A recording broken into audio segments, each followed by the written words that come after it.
Hey, what's up everyone? Rob Brinded here. I'm going to be talking about mental strength and some of my observations of working with high level elite athletes and business people. I'm kind of formulating my ideas about it, and I'm going to be talking about it now. So I'm hoping it's going to come out okay. I've just tried to do a video on it and then I just went down a garden path. So we'll see how this goes. If it doesn't go well, you won't see this video, so it won't matter. So just some of the things. So I was working with this very famous athlete this week, and he came on. I was like, whoa, a bit shocked because I didn't see his name, so I did a Zoom call with him. And what came across from working with him, one is fascinating way of looking at things. He didn't like to talk about emotions, probably thinking it was weak. So and so I had to be very careful with the way I asked how something would affect him. I had to change the way I related to him a little bit, which was a challenge, but it was good challenge. It forced me to adapt. And what came across was the way his computer, the way he sees the world, the way his computer is constructed is based on all these beliefs around different things.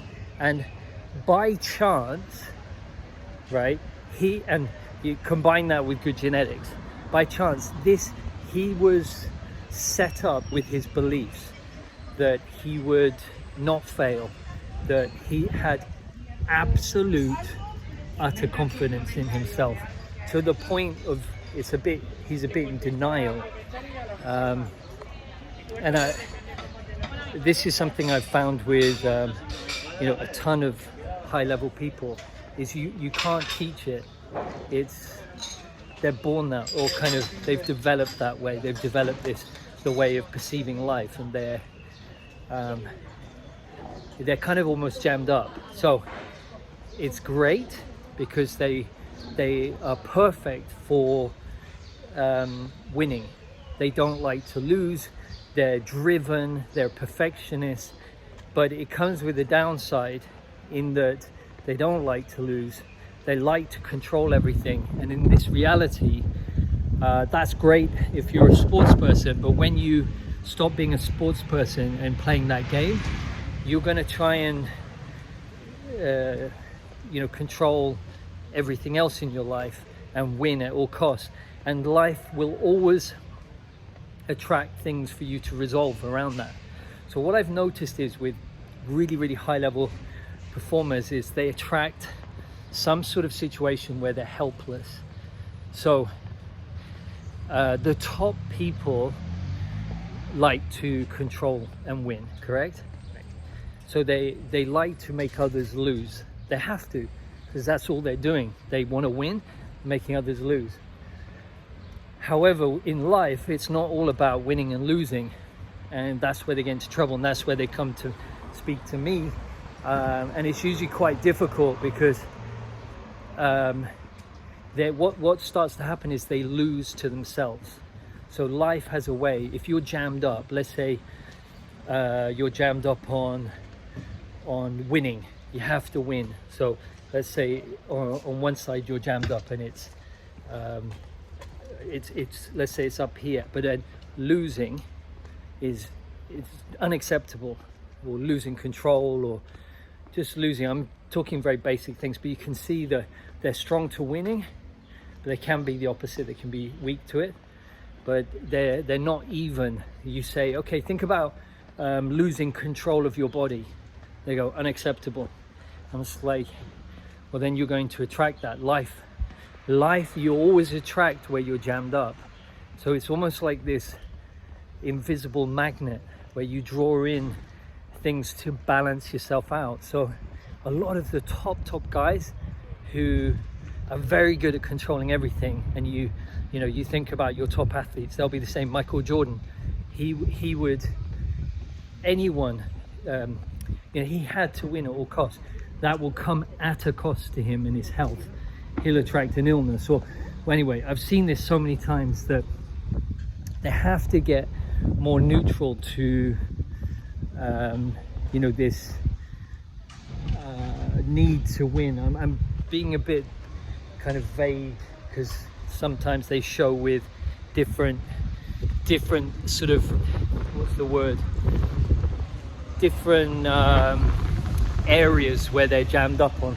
Like, helplessness is fundamentally one of their biggest things. They don't like to be helpless, so they become very good at become very powerful, which is the opposite, control. So when I'm speaking to someone who's very high level, I have to be very careful not to make them feel helpless, because I'm working on them. So they're usually very defensive, and that's tricky. And it's interesting, I've been doing some study into mental health as well, and specifically schizophrenia. I'm kind of jumping around here, but that's how my brain works. Schizophrenia, and the model that there's a chemical imbalance, I thought was true, and it was based on science. But now I've come to realize, well, over the last years, that doesn't mean it is true. It just means it's probably pharmaceutical narrative. And I started looking into it, and the schizophrenia or mental health being a brain imbalance, chemical imbalance, there's no proof of that. So it doesn't mean to say that some antipsychotics don't work, or some medications don't help, but they're not cures. And it's that whole thing's based on no science. There's more science coming out now about the metabolic pathways and energy pathways and psychiatric disorders. So insulin, glucose, blood glucose levels and all that. There's more science about that, but trying to get that to go mainstream when the pharmaceutical industry is making a lot of money, well, they're not going to look into it, are they? I'm not being conspiracy, but pharmaceutical companies' business model is for profit, so they're not going to spend loads of money to look in something where they can't make any money from it, right? So it was just so there was these psychiatrists who were saying that schizophrenics who stopped their medication, they're the ones that got better and did therapy. But they were kind of saying that fundamentally the reason for schizophrenia and mental illness is complete helplessness. So if you are told you have a brain chemical imbalance, well, there's nothing you can do about it, is there? So you're helpless, and that destroys them. And then they're told, well, you're going to have to be on drugs for the rest of your life. So I thought that was quite interesting. But coming back, fundamentally, that's a key concept when you're working with someone is, do they feel like, are they jammed up on being helpless, or are they jammed up on the opposite, which is kind of like control, power and everything. So yeah, coming back to elite athletes, let's say, so they're born with this. I see it all the time. There's when I was at Chelsea, I saw players come in all the time. There was young players especially, and there was only one kid that surprised me when, let's go down here, hopefully I won't get mugged. When I was at Chelsea, I was asked to do an assessment of a young player that came in. He's about 17, 18, and he looked young, and he spoke French, and we chatted in French. He was very, very smart, and it really struck me how he was 100% sure of himself, and that he was there to get a contract. Now, I've seen thousands of kids come in, never get a contract, and this kid came in. I was like, fucking hell, this kid's got some serious mental structures, the way he sees the world, that are phenomenal. And then he went out and played, and I went and watched, and he smashed people. He was smashed. People were like flying up in the air after he tackled them, and he went and got a contract, because all the players like Didier Drogba and everyone just, like, I heard them say, you need to sign this guy. This guy's got something about him. And that player was Lassana Diarra, and he got a contract, and then he went to Real Madrid. So not a bad career, right? So it's sort of by the time you're 4, let's say, I think it's already there. It's going to be a combination of the mother and the father, but probably more one of their sort of it's taught, you know, by one of the parents. That's why quite often you can get the child becomes a professional athlete or goes completely off the rails and is completely helpless. Yeah, so you can see these plays of, you know, jammed up on one side or the other. You can see the jigsaw of these people.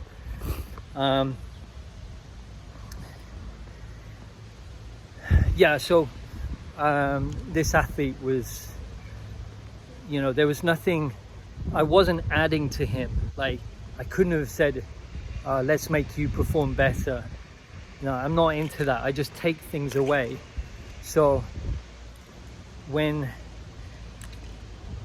let's say a player comes to me and they're having trouble because they're not scoring. Now, it could be that it's just a few simple things and I clear it and they're back scoring. But if fundamentally they're not scoring because they're kind of not good enough, there's, you know, I think this is maybe a bit controversial, but you're either good enough or you're not. And it should be, that mindset is already there. You look at like Michael Chandler, if you in the UFC, the wrestler, the guy's like legit champion. His just brain is like, I fucking don't lose, I'm the best. Like, you can, he reeks of it. And his kind of problems, the things that he's going to have problems with, they help him in performance, but then he's going to get fucked up by them in real life. That's just how it is. It's like the positive and negative or something. So if you do not accept others controlling you, you do not accept defeat, like that's in the weakness in your makeup. It's a strength, right? But as I said before, you always attract you attract things to balance you out. So they're going to attract some sort of, in my opinion, some situation where that makes them completely helpless, like some sort of physical condition that they can't control, MS,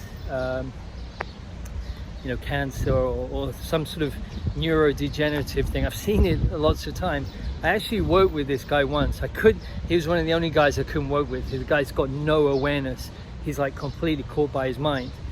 And he gave me like 10 things that he was jammed up on. I mean, 10 out of 10, like things that absolutely bothered him.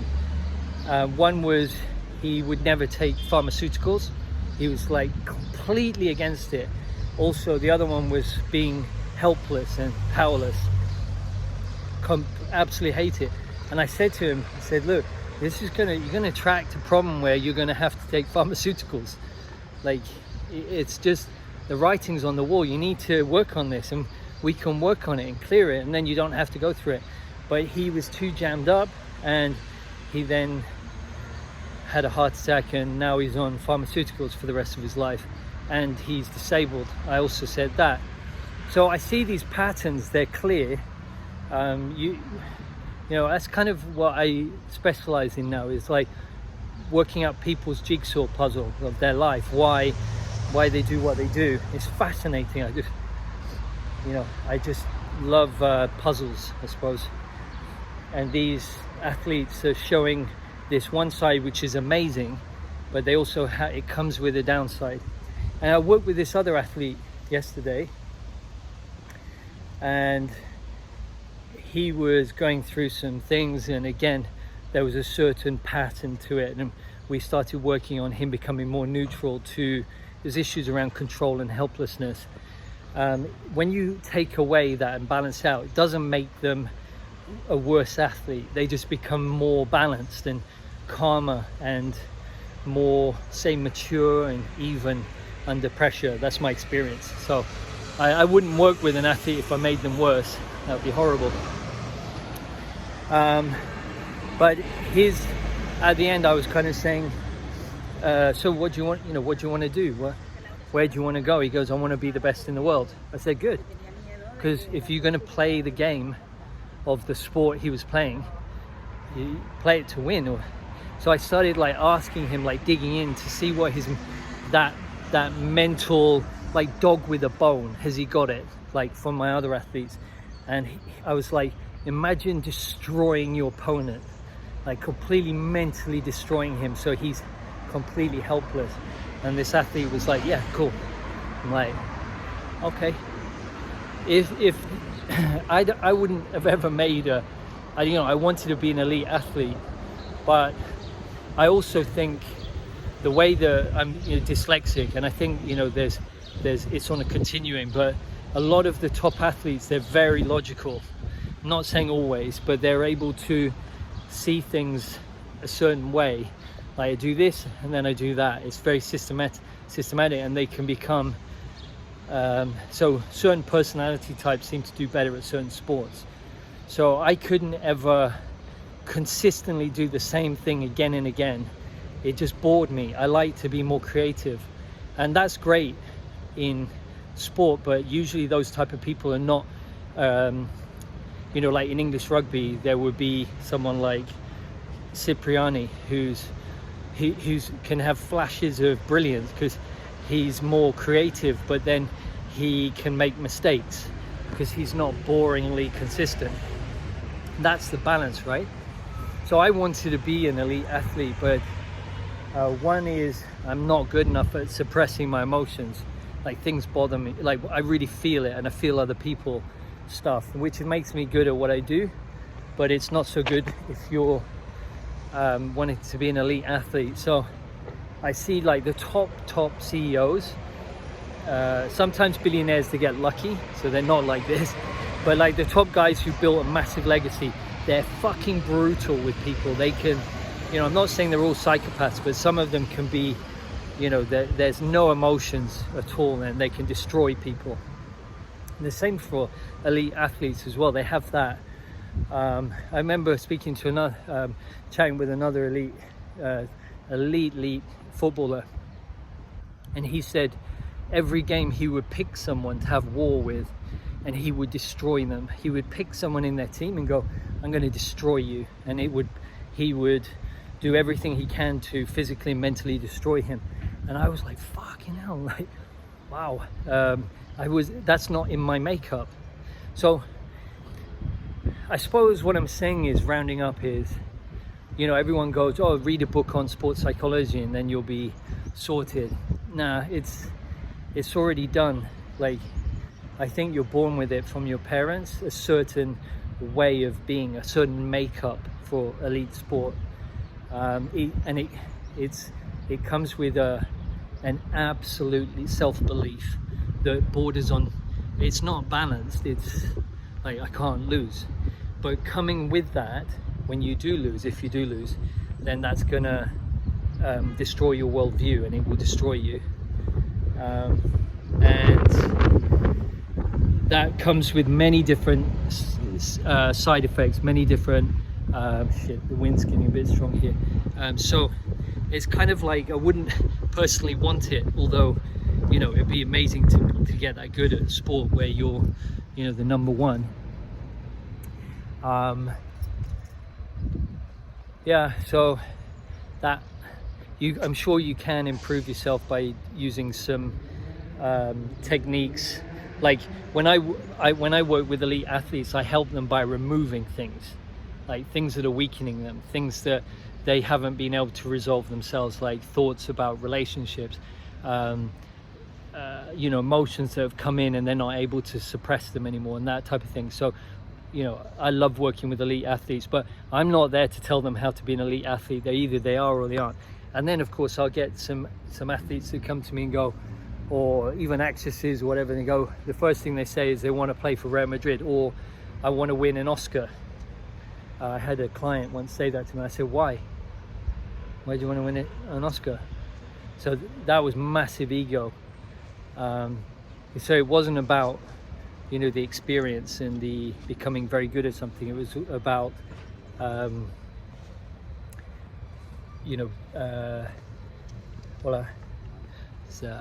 Amazon guys, probably for me. So that was interesting. But then if I have an athlete like who they're saying, yeah, I want to be like Messi, or I want to play at the highest level, blah blah blah, I'm thinking, okay, there's something not right here. They're needing that to make themselves feel better. And when I get a top athlete, there's none of that BS. Like gold medal athlete I work with, there's nothing about the ego. It's just about winning. Yeah. So as a bit of a ramble, it's kind of helped me to maybe solidify some of my thoughts on it. I'm still open to changing my mind on some of these things, but from working for 25 years with athletes, I've seen it again and again. You see these certain patterns. So yeah, I mean, for high performance, getting better at something, you can improve yourself, but to be like number one, like for instance, me with my work, I want to be one of the best. I want to be one of the best in the world, and not to say I'm one of the best in the world, just because I want to be extremely good at what I do, and it's intrinsic, that's in me to be that way. And that I just study this all day, every day. I think about it all day, every day. I work on people every day, all day, and I love helping people. So that helps me to put in the time that necessary to become very good. So that's cool. It's not really ego, it's just recognition's nice, of course, right? Acknowledgement from other people. I had someone the other day said to me, watching you work was like watching a master of a guitar or an instrument, and appreciating how good that is. And that made me, I really loved that, because I've spent 25 years working on this. So that was nice. So yeah, you can get better at something, but to be like driven and at all costs you're going to be the best in a sport, you have to have the mental framework, and I don't think you can learn that. It's there, it's already in you. So if you'd like to leave a comment, I'd love to hear your thoughts on that. Probably I've missed loads of other stories. I know sometimes it's don't. Yeah, here's just a quick one. I was working with with a professional golfer, and his eyeball would, when he putted or did a shot, his head was down, he went to look where it went, his eyeball would go dug, literally like fall, like there's no control over it. And the doctor said he needed surgery, of course. His eyeball was completely fucked and he couldn't play golf. And so he came to me, and I worked on purely looking for the weakness that was affecting him. We had about 3 sessions, then his eye was completely fine, and the doctor had no idea how that happened. So those kind of things, you can really improve an elite athlete. And yeah, all the top guys that I saw are affected by things outside of the pitch. So when I was at Chelsea, players who were stressed externally, like with relationships or something like that, that would affect them on the pitch. So that's where I work with someone. But in terms of teaching them how to have that mental strength, nah, that's already in there, and that comes with the downside. So anyway, those are my thoughts on mental strength. Hope you enjoyed that, and I look forward to hearing your comments. Please like and subscribe to the channel, that really helps me, and I appreciate your comments. Someone said, I love your videos, shoot some more. So I appreciate that, because otherwise I feel like I'm talking to myself. All right, cheers guys and ladies. When I say guys, it means men and women, by the way. So cheers everyone, and talk to you all soon.